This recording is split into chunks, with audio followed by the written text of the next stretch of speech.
ইরশাদ করেন, যে ব্যক্তি সকাল বেলা 3 বার তেলাওয়াত করবে আউযু বিল্লাহিস সামিউল আলিম মিনাশ শাইতানির রাজিম, এরপরে সূরা হাশরের শেষ 3টি আয়াত তেলাওয়াত করবে, রব্বুল আলামিন ওই ব্যক্তির জন্য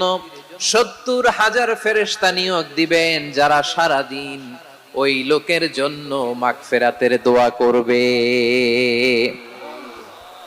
শুধু এখানেই শেষ নয়, বিশ্বনবী ফরমান ওয়া ইন মাতা ফি যালিকাল ইয়াউমি মাতা শাহীদান, ওই দিন যদি ওই ব্যক্তিটা ইন্তেকাল করে সে শহীদ হয়ে কিয়ামতের দিন আল্লাহর সামনে দাঁড়াবে। সকালবেলা যদি পড়েন 3 বার আউযু বিল্লাহিস সামিউল আলিম মিনাশ শাইতানির রাজিম 3 বার পড়ে সূরা হাশরের শেষ 3 আয়াত যদি তেলাওয়াত করেন, তাহলে আপনার জন্য আল্লাহ তাআলা 70,000 ফেরেশতা নিয়োগ করবে। সারা দিন তারা আপনার জন্য মাগফিরাত